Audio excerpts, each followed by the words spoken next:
Good morning my dear students. तो आज हम लोग 12th का नया चैप्टर स्टार्ट करने जा रहे हैं जिसका नाम है इंटीग्रेशन। और ये चैप्टर को आप अच्छे तरह से सीखिएगा, जितना हो सके डिटेल में सीखिएगा और सवाल का भी खूब प्रैक्टिस कीजिएगा, क्योंकि इसमें बहुत सारे सवाल हैं। जितना ज्यादा आप सवाल लगाइएगा, जितना ज्यादा सवाल का प्रैक्टिस कीजिएगा, इंटीग्रेशन उतना ही आपको स्ट्रांग होगा। और ये कैलकुलस का सबसे लंबा टॉपिक है, इसीलिए इसको आप डिटेल में पढ़िएगा। अच्छे तरह से घर पे भी आपको खूब स्टडी करना पड़ेगा। तो देखिए यहाँ पे इंटीग्रेशन को और हम क्या बोलते हैं, एंटी डेरिवेटिव। क्या बोलते हैं बेटे, एंटी डेरिवेटिव। और इसी को हम क्या बोलते हैं, प्रिमिटिव। इसी को हम क्या बोलते हैं, प्रिमिटिव। ओके, तो देखिए यहाँ पे एक्चुअली में इंटीग्रेशन का डेवलपमेंट किसने किया था। तो एक्चुअली में आपको मैं ये बताना चाहूंगा कि इंटीग्रेशन का डेवलपमेंट, इंटीग्रेशन को जो बनाने वाले साइंटिस्ट थे उसका नाम था न्यूटन और लेबनिज। न्यूटन और लेबनिज ने मिल के ही इंटीग्रेशन को क्या किया था, जन्म दिया था।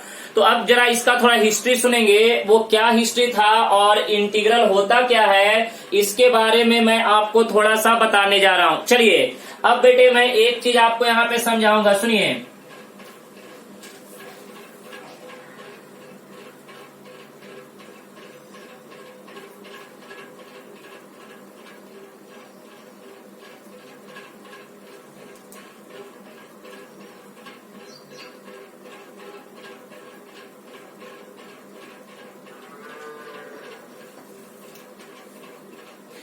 देखिए अब देखिए, अगर आप इसको, मैं आपको थोड़ा सा रियल लाइफ से जोड़ता हूं और आपको ये एक चीज बताना चाहता हूं कि जैसे आप अपने कंप्यूटर या मोबाइल पे आप मूवी डाउनलोडिंग करते हैं। तो बेटे आप मूवी डाउनलोडिंग में क्या करते हैं, आप मूवी डाउनलोडिंग में क्या करते हैं। तो अगर आपसे पूछा जाए कि मूवी डाउनलोडिंग करते समय आप क्या करते हैं, तो सीधा जवाब देंगे डाटा क्या करते हैं, एक्युमुलेट करते हैं, डाटा इकट्ठा करते हैं। ओके, तो देखिए मूवी डाउनलोडिंग में होता क्या है, डाटा जमा होता है, डाटा इकट्ठा होता है आपके कंप्यूटर या मोबाइल पे, बराबर है ना। तो चलिए हमने क्या किया, 1 मिनट में या 1 सेकेंड में, चलिए मान लेते हैं कि हमने इतना डाटा इकट्ठा किया। जरा समझिएगा, हम 1 मिनट में हम यहाँ पे देख रहे हैं इतने से डाटा हमने क्या किया, अपने मोबाइल या कंप्यूटर पे हमने इतना सा डाटा क्या किया, एक्युमुलेट किया, जमा किया, इकट्ठा किया। ओके, पहला मिनट में। बेटे दूसरा मिनट में हमने थोड़ा और डाटा एक्युमुलेट किया। देख बेटे दूसरा मिनट में हमने थोड़ा और डाटा क्या किया, एक्युमुलेट किया अपने मोबाइल या कंप्यूटर पे। पहले से तो हमने थोड़ा सा डाटा एक्युमुलेट किया था 1 मिनट में। देख बेटे 1 मिनट में हमने थोड़ा डाटा पहले क्या किया था, जमा किया था, इकट्ठा किया था। ओके, चलिए हमने 1 मिनट में इतना डाटा जमा किया, दूसरा मिनट में और जमा किया। बेटे तीसरे मिनट में और थोड़ा डाटा हमने क्या किया, इकट्ठा किया। चलिए देखिएगा, यहाँ पे समझने वाली बात है, समझिएगा अच्छे तरह से समझिएगा, इंटरेस्टिंग टॉपिक है। देख बेटे ये पहला और दूसरा मिनट का डाटा को यहाँ पे लिख दीजिए कि आपने इतना डाटा क्या किया था, एक्युमुलेट किया था अपने मोबाइल या कंप्यूटर पे, जो भी है आपके पास। चलिए देखिएगा यहाँ पे ध्यान से,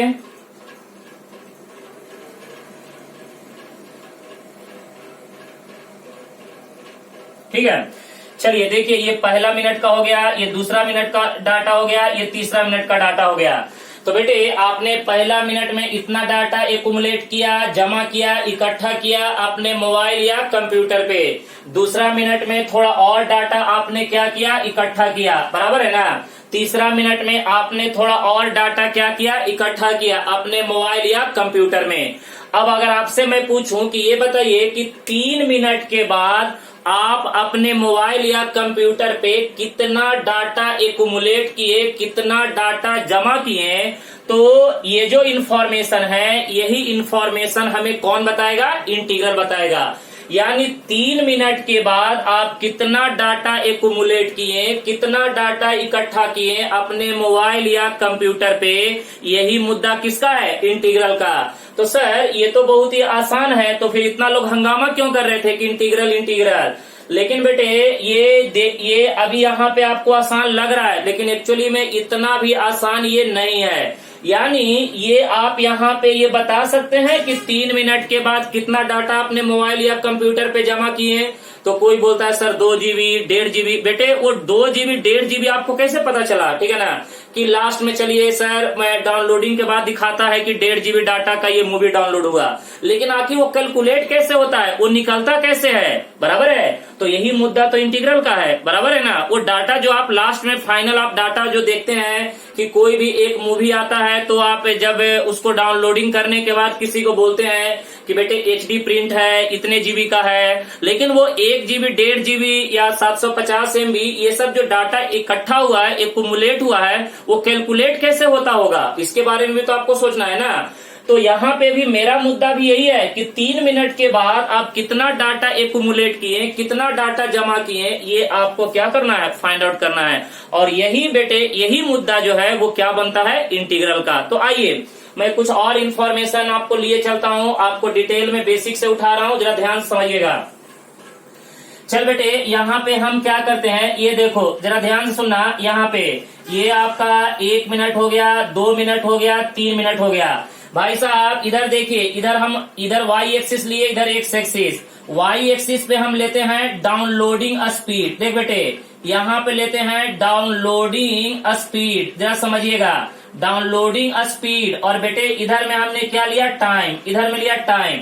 तो बेटे अब जब आप अपने मोबाइल या कंप्यूटर पे जब मूवी डाउनलोड करते हैं तो होता क्या है कि आपका जो डाउनलोड स्पीड होता है उसको ऑलमोस्ट हम क्या मान लेते हैं, कांस्टेंट मान लेते हैं, बराबर ना। हाँ थोड़ा बहुत का वेरिएशन होता है, लेकिन हम उसको ऑलमोस्ट क्या मान लेंगे, कांस्टेंट।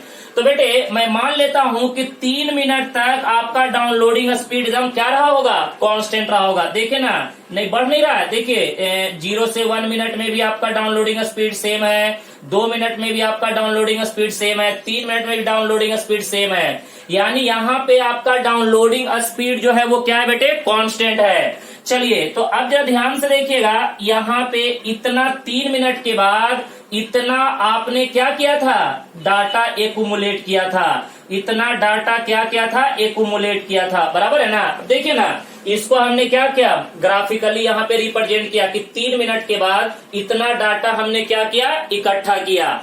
तो बेटे ये जो डाटा एक्युमुलेट है, जरा देखिएगा यहाँ पे data accumulate is equal to area enclosed. बोल सकते हैं ना कि बेटे इतना जो डाटा है वो किसके बराबर होगा, जितना इसका एरिया होगा, ये साइडेड रीजन का जो एरिया होगा उतना ही डाटा हम क्या करेंगे, एक्युमुलेट करेंगे।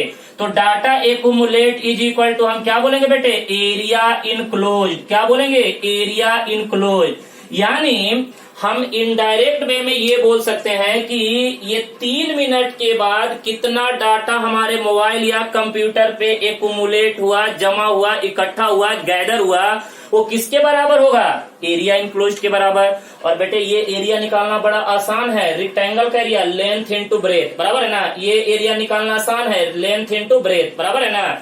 ये इसकी लंबाई होगी, ये इसकी क्या होगी, चौड़ाई होगी। तो यहाँ पे आप ये बता सकते हैं कि 3 मिनट के बाद आपके कंप्यूटर पे, आपके मोबाइल पे कितना डाटा एक्युमुलेट हुआ, कितना डाटा जमा हुआ।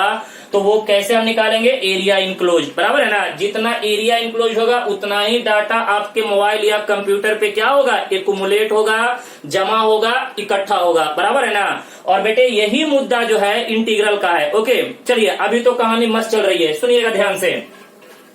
आइए कुछ और आपको इंटरेस्टिंग बात लिए चलते हैं, ध्यान से देखिएगा, धीरे धीरे आपको मैं डेप्थ में लेकर चलूंगा। इंटरेस्टिंग टॉपिक है, समझिएगा, बहुत ही पावरफुल टॉपिक है बेटे। कैलकुलस का ये सबसे पावरफुल टॉपिक है, इसको समझना बहुत ही जरूरी है। अब आइए, अब आपको लिए चलते हैं, थोड़ा सा लिए चलते हैं फिजिक्स में। आजा बेटे, यहाँ पे ये वाई एक्सिस हो गया, यहाँ पे ये एक्स एक्सिस हो गया। भाई साहब यहाँ पे वाई एक्सिस पे हम लेते हैं स्पीड को, और बेटे एक्स एक्सिस पे हम लेते हैं टाइम को। जरा देखिएगा ध्यान से। भाई साहब यहाँ पे स्पीड को कांस्टेंट बना दिए हैं। अब देखिए ये वाला आपको क्या हुआ, इतना सा एरिया चलिए हम कवर किए। तो जरा देखिएगा यहाँ पे स्पीड और टाइम के बीच में हमने क्या किया, ग्राफ प्लॉट किया।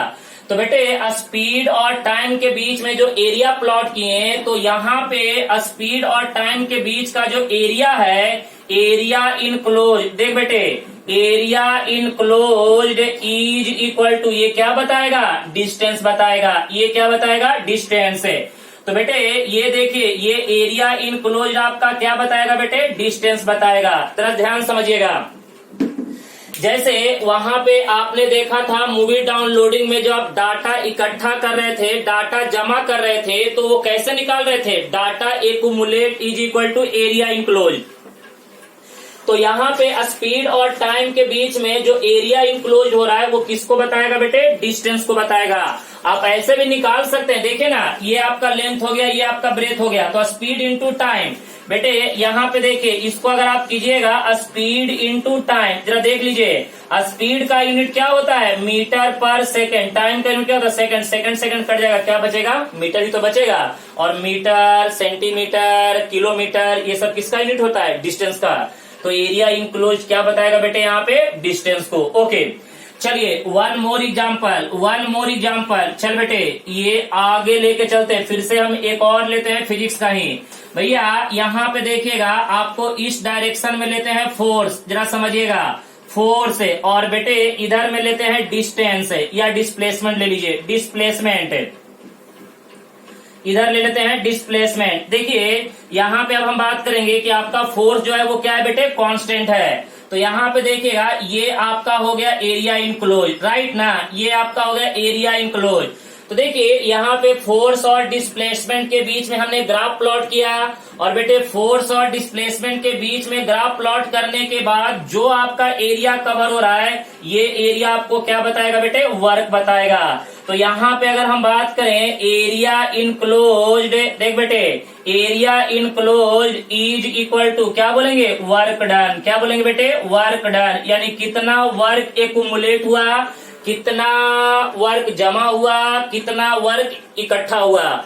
यहाँ पे देखिए बेटे क्या जमा हो रहा है, डिस्टेंस कितना जमा हो रहा है, बराबर है ना। ये वाला एरिया इनक्लोज्ड में हम क्या देख रहे हैं कि कितना डिस्टेंस एक्यूमुलेट हो रहा है, पहले इतना हुआ, फिर थोड़ा और हुआ, फिर थोड़ा और हुआ, फिर थोड़ा और हुआ।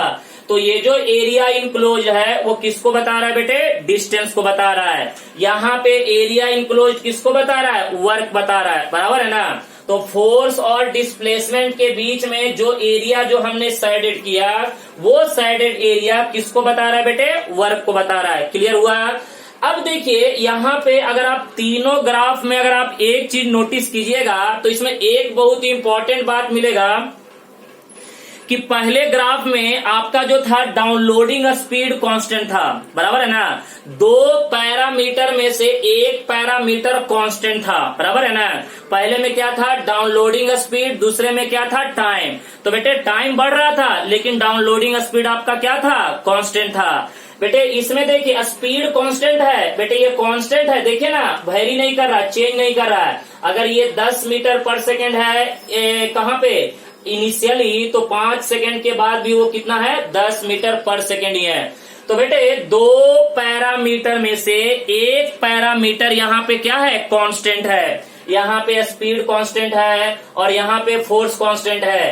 तो अगर आपको कोई एक पैरामीटर अगर आपको कांस्टेंट है, उस कंडीशन में भाई साहब उनके द्वारा जो एरिया बनता है, जो एरिया इंक्लोज्ड होता है, वो एरिया या तो रेक्टेंगल होता है या तो स्क्वायर होता है। और भाई साहब एरिया ऑफ रेक्टेंगल और एरिया ऑफ स्क्वायर निकालना आपको बहुत ही अच्छे तरह से आता है। ओके, लेकिन क्या रियल लाइफ में ऐसा होता है कि आप अपने घर से निकलें कार लेके और 1 घंटा घूम फिर के आए और उस 1 घंटे के दौरान आपके कार का स्पीड कांस्टेंट रहा होगा?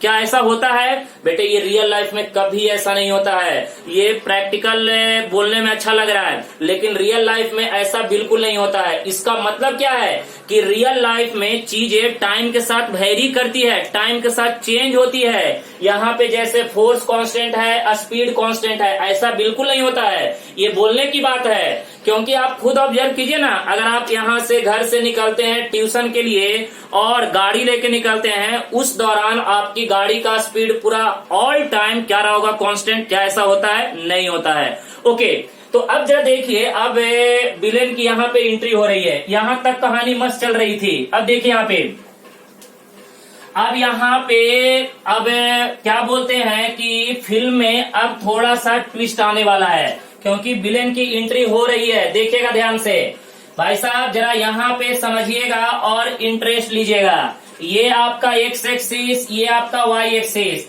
अब बेटे यहाँ पे अगर हम स्पीड लेते हैं, स्पीड, और यहाँ पे लेते हैं टाइम, जरा देखिएगा। तो भाई साहब आपका जो रियल लाइफ में कुछ स्पीड और टाइम के बीच में अगर हम ग्राफ बनाएंगे तो ग्राफ स्ट्रेट लाइन नहीं बनेगा, कुछ ऐसा बनेगा, कर्व जैसा। क्यों? क्योंकि बेटे टाइम के साथ आपका स्पीड क्या होता है, वैरी करता है, घटता बढ़ता है, बराबर है ना। तो चलिए हमने कुछ ऐसा मान लिया, बराबर है ना, कि रियल लाइफ में ऐसा नहीं होता है कि हमारा गाड़ी का जो स्पीड है वो हर टाइम क्या रहा होगा, कांस्टेंट रहा होगा। तो मान लेते हैं कि यहाँ पे हमारा जो स्पीड है कुछ ऐसा है। पहले बेटे टाइम जब कुछ था इतना तो स्पीड इतना था, फिर टाइम कुछ बढ़ा तो स्पीड और बढ़ गया, बढ़ते चला गया, बराबर है ना। तो बेटे ये प्रैक्टिकल लाइफ में कुछ ऐसा होता है। अब आपसे मैं पूछूं कि बताइए कि इनके द्वारा ई से पोर्शन के द्वारा जो एरिया साइडेड हो रहा है वो कुछ यही एरिया हो रहा है, बराबर है ना जी, ये वाला एरिया। अब मुझे बता सकते हैं कि ये एरिया आप कैसे निकलेगा, बताइए। अभी तक तो आप स्टार्टिंग में 3 ग्राफ जो निकाले उसमें स्पीड कांस्टेंट था, तो मस्ट उसका एरिया जो निकल रहा था वो रेक्टेंगल या स्क्वायर, आराम से उसका एरिया लेंथ इनटू ब्रेथ करके निकाल रहे थे। लेकिन भाई साहब अब तो ये विलेन आ चुका है, अब यहाँ पे इसका एरिया आपसे नहीं निकलेगा, क्योंकि बेटे ये तो रेक्टेंगल तो नहीं है। इतना तो पता है कि ये साइडेड पोर्शन जो है वो रेक्टेंगल नहीं है। अगर आपको इसका एरिया निकालना है तो आप इसका एरिया नहीं निकाल सकते हैं डायरेक्ट, बराबर है ना, क्योंकि भाई साहब ये एरिया जो है ये न तो रेक्टेंगल है, न ही स्क्वायर है, और न ही सर्कल है, कुछ भी नहीं बोल सकते हैं, क्योंकि भाई साहब आपको ये शेप जो है कोई पर्टिकुलर रेगुलर शेप नहीं है। ओके, तो भाई साहब इनका एरिया कैसे निकलेगा। अब पता है कि इस पोर्शन यानी ये कर्व पोर्शन का एरिया निकालने के लिए लोगों को सदियों लगे थे, सदियों, बराबर है ना। तो चलिए अब हम कुछ इसी के बारे में और भी मैं आपको इन्फॉर्मेशन देने जा रहा हूँ, जरा ध्यान से देखिएगा। अब मैं इसका क्या करता हूँ, जनरलाइज फॉर्म आपको बता रहा हूँ, जरा ध्यान से देखिएगा। एक्स एक्सिस, वाई एक्सिस, बेटे y एक्सिस पे हम एक फंक्शन लेते हैं, y is equal to f of x है, और इधर में हमारा क्या हो जाएगा, x है। अब जरा ध्यान से देखिएगा, यहाँ पे हम एक कर्व पोर्शन कुछ ऐसा लेते हैं। ओके, ये y is equal to f x का ग्राफ है, जरा ध्यान से देखिएगा। अब मैं क्या करता हूं, देखिए ये वाला जो हमारा साइडेड रीजन है, इस साइडेड रीजन को हम क्या करते हैं, 2 पीस में कट करते हैं, 2 स्ट्रिप में कट कर दिए। उसके बाद बेटे यहाँ पे समझिएगा, यहाँ से मैं इसको पार्टीशन कर दे रहा हूँ, पार्टीशन, देखिएगा। तो बेटे ये एक पार्टीशन हो गया, ये हमारा दूसरा पार्टीशन हो गया, और भाई साहब ये वाला फिर से अभी हमारा कर्व का एरिया है, कर्व का एरिया, जरा ध्यान से देखिएगा। इसको हम बोलते हैं साइडेड एरिया, साइडेड एरिया, सुनिएगा। ये कर्व पोर्शन को हम फिर से क्या बोल रहे हैं, साइडेड एरिया, साइडेड एरिया, बराबर है ना। यहाँ पे देखिए ये x1 हो गया, ये x2 हो गया। भाई साहब इसके जो थिकनेस को मैं मान लेता हूँ डेल्टा x, ये भी थिकनेस डेल्टा x मान लेते हैं, स्मॉल थिकनेस है, इसके थिकनेस को हमने क्या मान लिया, डेल्टा x है। अब जरा ध्यान से यहाँ देने वाली बात है कि अगर इस पूरे का अगर एरिया निकालना है, टोटल एरिया, देख बेटे अगर हम बात करें यहाँ पे total area is equal to क्या बोलेंगे, एरिया ऑफ क्या बोलेंगे, फर्स्ट प्लस सेकेंड, यानी ये वाला एरिया प्लस ये वाला एरिया प्लस साइडेड एरिया, यानी ये वाला एरिया प्लस ये वाला एरिया प्लस साइडेड पोर्शन का एरिया, बराबर है ना। तो बेटे यहाँ पे अगर हम टोटल एरिया, तो एरिया ऑफ फर्स्ट क्या बोलेंगे, अरे भाई साहब ये वाला आपका x1 पे कितना हो जाएगा, y का वैल्यू कितना, एफ ऑफ x1, तो length into breadth, F of x1 into length into breadth delta x है, प्लस सेकेंड का एरिया कितना हो जाएगा, एफ ऑफ x2 इंटू क्या हो जाएगा, डेल्टा x, प्लस यहाँ पे क्या हो जाएगा, साइडेड एरिया, बराबर है ना। तो इसका एरिया प्लस इसका एरिया प्लस इसका area is equal to total area. लेकिन आपको पता है कि यहां से भी भाई साहब ये एक्यूरेट एरिया नहीं निकल के आ रहा था, यहां से भी एग्जैक्ट एरिया नहीं निकल के आ रहा था। क्यों? क्योंकि भाई साहब अभी भी आप देखिए यहाँ पे ये वाला जो एरिया है this is called shaded area, और इस एरिया को आप निकाल नहीं सकते हैं क्योंकि ये कर्व के द्वारा एरिया बना है। तो इसके लिए कोई हमारे पास कोई स्टैंडर्ड फार्मूला नहीं है।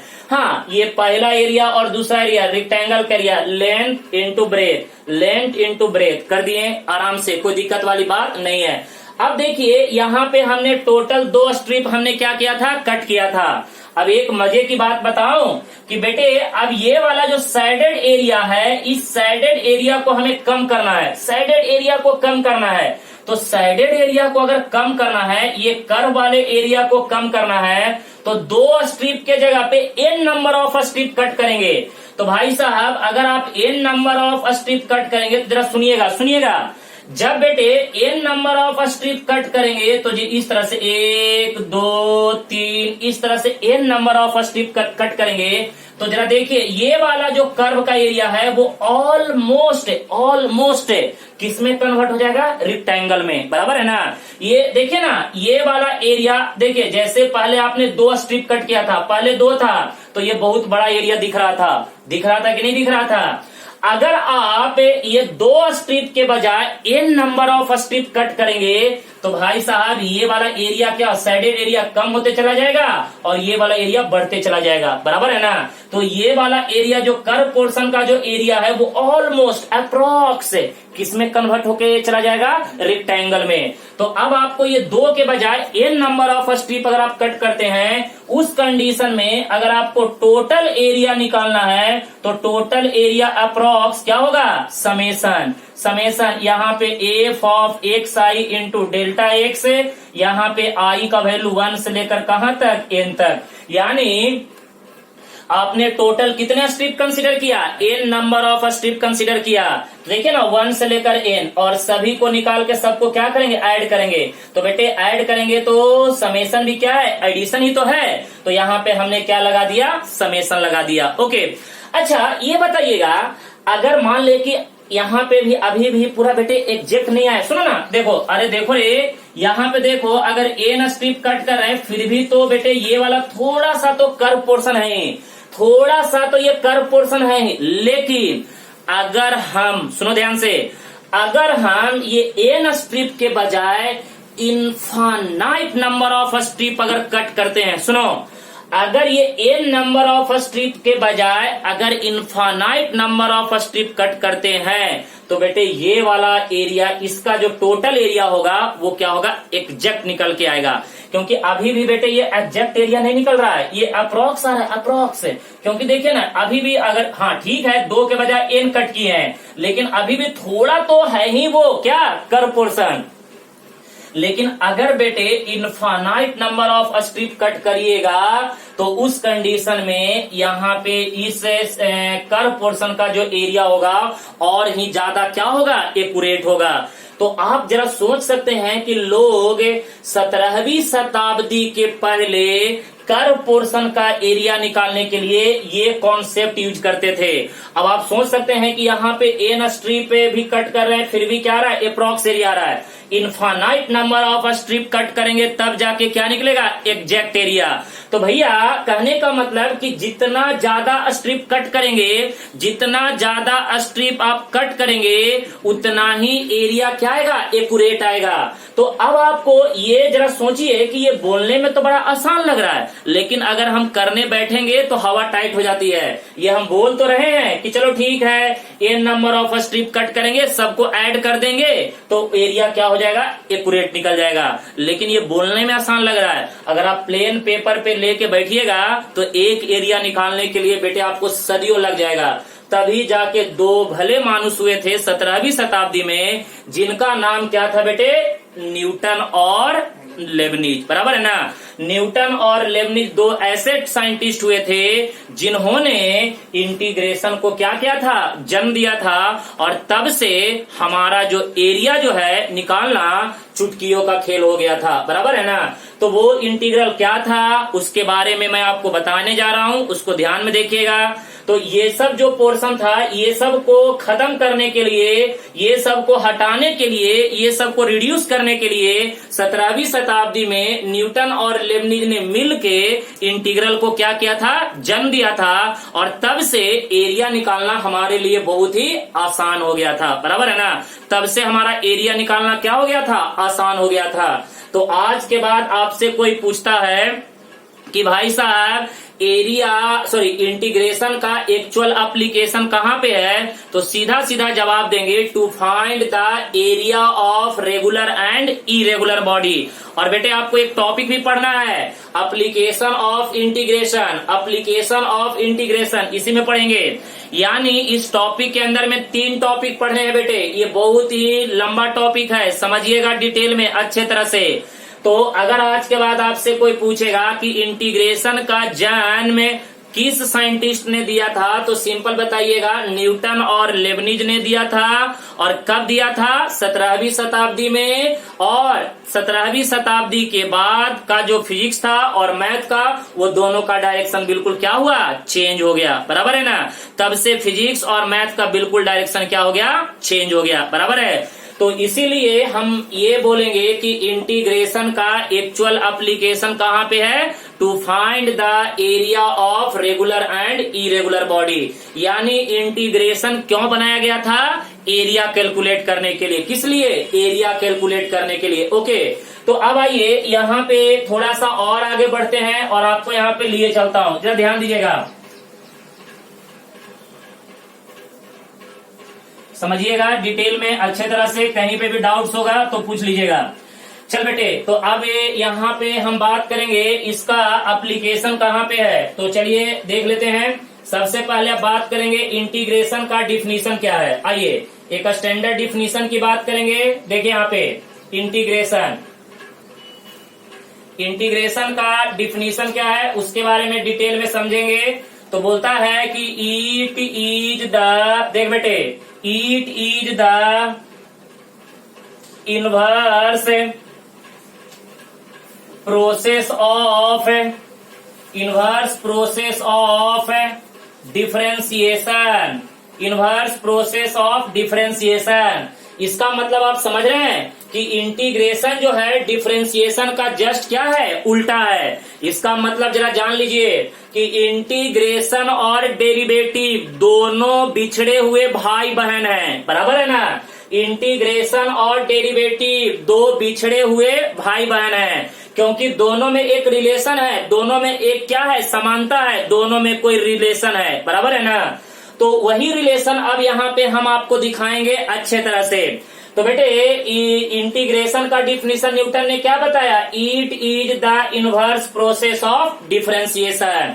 और भैया यहाँ पे अगर आपको पूछेगा कि इंटीग्रेशन का एप्लीकेशन कहाँ पे है, एप्लीकेशन, तो देखिए यहाँ पे इसका अगर एप्लीकेशन की बात करें तो बोलेंगे कि इंटीग्रेशन का एप्लीकेशन टू फाइंड, देख बेटे, to find the area of regular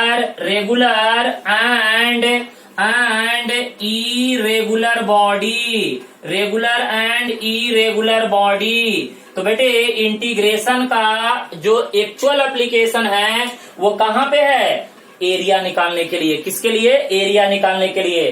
तो ये भी हमने आपको बताया, to find the area of regular and irregular body. Okay, अब देखिए यहाँ पे मैं आपको डिटेल में एक बॉडी डायग्राम समझाता हूँ। भैया देखिएगा यहाँ पे लिखते हैं F of x into D x है। बेटे इसे क्या बोलते हैं, इंटीग्रेशन साइन। देख बेटे, इंटीग्रेशन साइन, सुनो ना, इंटीग्रेशन साइन। और इसे बोलते हैं इंटीग्रल, इसे क्या बोलते हैं, इंटीग्रल। और बेटे यहाँ पे x जो है ये आपका क्या कहलाता है, वेरिएबल। ये आपका क्या कहलाता है, वेरिएबल। तो यहाँ पे d के बाजू में जो है a भी क्या कहलाता है, वेरिएबल। और बेटे ये f जो है क्या कहलाता है, फंक्शन।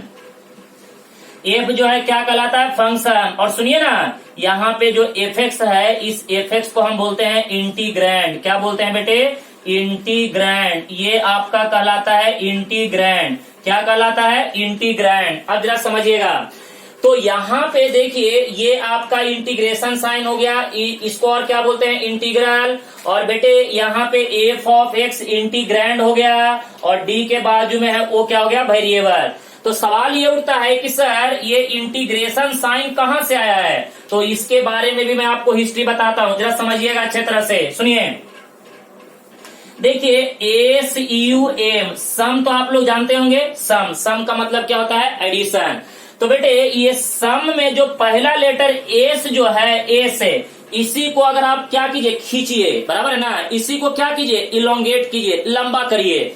तो बेटे सम का जो पहला लेटर एस है वहीं से इंटीग्रेशन साइन बना है, बराबर है ना। यानी सम में जो पहला लेटर एस है इसी से क्या बना है? Integration sign. और बेटे इसे हम क्या बोलते हैं? समेशन। क्या बोलते हैं? समेशन। समेशन क्या बोलते हैं बेटे? समेशन। और समेशन का मतलब क्या होता है? कि कोई भी चीज कितना इकट्ठा हो रहा है, कितना जमा हो रहा है, कितना एक्युमुलेट हो रहा है। बेटे समेशन का मतलब क्या होता है? कि कोई भी चीज कितना जमा हो रहा है, कितना एक्युमुलेट हो रहा है, कितना इकट्ठा हो रहा है, कितना गैदर हो रहा है। तो यही जो है, यही जो सम में जो एस है वहीं से ये साइन को क्या किया गया था? बनाया गया था। और इसका मतलब क्या होता है? समेशन। और समेशन का मतलब होता है कि कोई भी चीज कितना इकट्ठा हो रहा है और कोई भी चीज कितना जमा हो रहा है। वही हम किसके बारे में पढ़ेंगे? इंटीग्रल के बारे में पढ़ेंगे, बराबर है ना। इंटीग्रल वही बताता है कि कोई भी चीज कितना इकट्ठा हो रही है, कितना जमा हो रही है, कितना गैदर हो रही है, बराबर है। तो यही कॉन्सेप्ट है आपका क्या बेटे? इंटीग्रल का। समझ रहे बात? यही आपका कॉन्सेप्ट क्या है बेटे? इंटीग्रल का। जरा ध्यान सुनिएगा। तो यहाँ पे अगर आज के बाद आपसे कोई पूछेगा कि इंटीग्रेशन का जन्म किस साइंटिस्ट ने किया था, तो आप सीधा सीधी बता सकते हैं कि इंटीग्रेशन का जन्म न्यूटन और लेबनिज ने मिल के किया था 17वीं शताब्दी में। और इंटीग्रेशन का डेवलपमेंट करने के पीछे का रीजन क्या था? कि जब कोई एक बॉडी ऐसा है जिसका कोई पर्टिकुलर शेप एंड साइज नहीं हो, अगर उनका एरिया निकालना है तो पहले लोग क्या करते थे? स्मॉल टुकड़ा कट करके निकालते थे, जो कि एक एरिया निकालने के लिए लोगों को सदियों लगता था। तो उस चीज को क्या करने के लिए? हटाने के लिए, टाइम बचाने के लिए इंटीग्रेशन का जन्म हुआ था कब? 17वीं शताब्दी में, बराबर है ना। तो हुआ क्या था, कैसे इसके पीछे का हिस्ट्री था वो मैंने आपको स्टार्टिंग में बताया कि लोग पहले एरिया कैसे निकालते थे। एक प्लेन पेपर लेते थे, उस पे क्या करते थे? छोटे छोटे पीस करते थे। उसके बाद उनका एरिया निकाल के सबको क्या करते थे? जमा करते थे, इकट्ठा करते थे, तब जाके टोटल एरिया निकलता था। तो 17वीं शताब्दी में न्यूटन और लेबनिज ने मिल के इंटीग्रेशन का जन्म दिया। तब से हमारा काम क्या हो गया? आसान हो गया, बराबर है ना।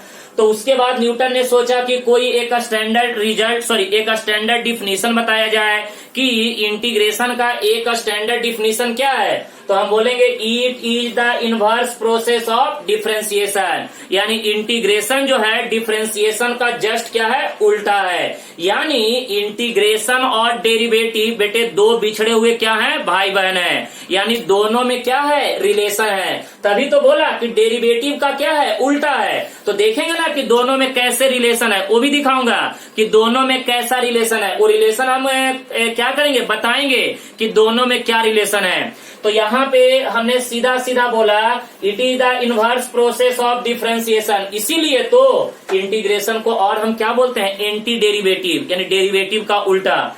अब ये तो डिफिनीशन हो गया। उसके बाद एप्लीकेशन की बात करेंगे तो to find the area of regular and irregular body. Okay, उसके बाद यहाँ पे हमने एक बॉडी डायग्राम बनाया। इस बॉडी डायग्राम में पूरा इसका क्या किया? नेमिंग किया, बराबर है ना। तो बेटे यहाँ पे सबसे पहले ये हमें दिखा इंटीग्रेशन साइन। इसको क्या बोलते हैं? Integration sign. और सिंपल क्या बोलते हैं? इंटीग्रल। और भैया यहाँ पे एफ ऑफ एक्स जो है ये क्या कहलाता है? इंटीग्रैंड। और बेटे एक्स जो है क्या कहलाता है? वेरिएबल। और भैया एफ जो है वो क्या कहलाता है, फंक्शन। तो अब ये भी सवाल आता है कि सर ये इंटीग्रेशन साइन आया कहां से था, न्यूटन ने इसको कहां से रिड्यूस किया था, कहां से बनाया था, इसको खोजा था कैसे।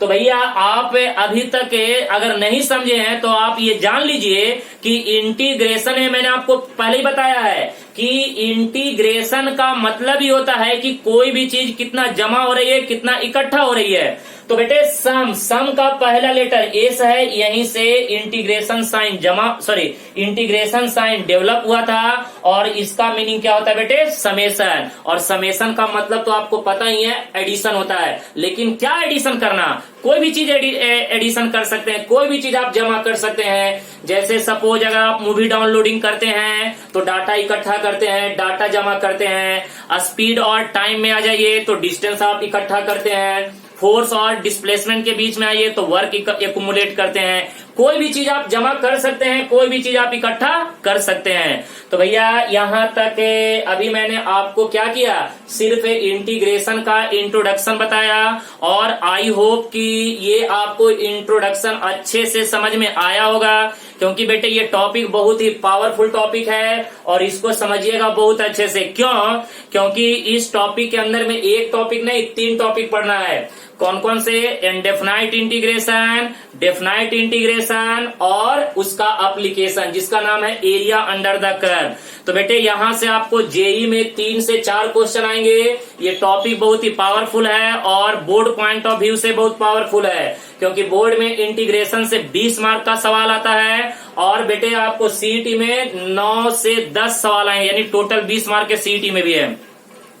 यानी कैलकुलस का और आपके Maharashtra state board point of view से देखें तो भी ये टॉपिक बहुत ही पावरफुल है। तो इसलिए आप लोग अच्छे तरह से इसको समझिएगा स्टार्टिंग से ही। फॉर्मूला भी इसमें बहुत ही ज्यादा है, क्योंकि नियर अबाउट 100-150 फॉर्मूले इसमें आएंगे इंटीग्रेशन के, और वो सारे फॉर्मूले आपको अच्छे तरह से क्या करने पड़ेंगे, रिमेम्बर करने पड़ेंगे। ओके गाइस, तब तक के लिए आप लोग सेफ रहिए, सुरक्षित रहिए, गुड लक।